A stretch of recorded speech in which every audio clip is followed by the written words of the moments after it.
Rajshahi chamber of commerce and industries এর নির্বাচন শনিবার উৎসবমুখর পরিবেশে অনুষ্ঠিত হয়েছে।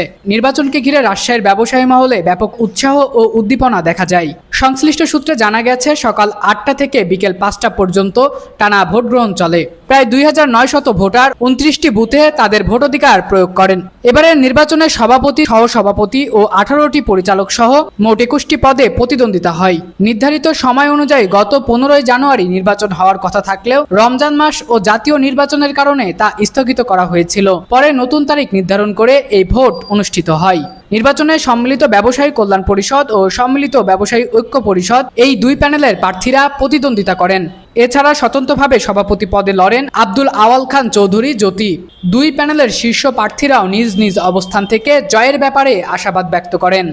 এই নির্বাচন কে ওয়াচ করবে, কে ফিল করবে সেটা বড় কথা না, কিন্তু এই যে আনন্দ ঘন মুহূর্তে প্রতিদ্বন্দ্বিতামূলক যে নির্বাচন, মানে উৎসবভাবে মানুষের যে আমরা নির্বাচনের মাধ্যমে একে অপরের সাথে একটা সহযোগিতা আনন্দ উৎসব, এটাই আমাদের কাছে পরম পাওয়া। পাস ফেল মানুষ ব্যবসায়ীরা নির্বাচন করতে পারবে, ঠিক আছে। যারা ব্যবসায়িক, যাদের দ্বারা কল্যাণ হবে, ব্যবসায়ীদের কল্যাণ হবে, এই জায়গা ব্যবসায়িকদের, ঠিক আছে। এখানে ব্যবসায়ীদের সুখের কথা বলার জায়গা, ঠিক আছে। সেখানে ব্যবসায়ীদের যে কল্যাণ হবে, কিন্তু আমাদের কাছে সবচেয়ে বড় পাওয়া হয়েছে আজকে যে এত সুন্দর সুষ্ঠুভাবে নির্বাচন অনেক ভালো হচ্ছে, সুষ্ঠু হচ্ছে। দীর্ঘ ১৭ বছর পরে তো যাই হোক, আশা করছি আপনারা জিততে পারি।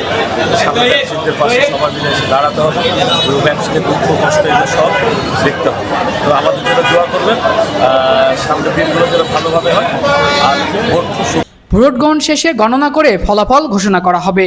জেলা প্রশাসনের তত্ত্বাবধানে কঠোর নিরাপত্তা ব্যবস্থার মধ্য দিয়ে শান্তিপূর্ণভাবে নির্বাচন সম্পূর্ণ হয়েছে। সম্রাট ইসলাম, আন্দোলনের বাজার, ডিজিটাল নিউজ ডেস্ক।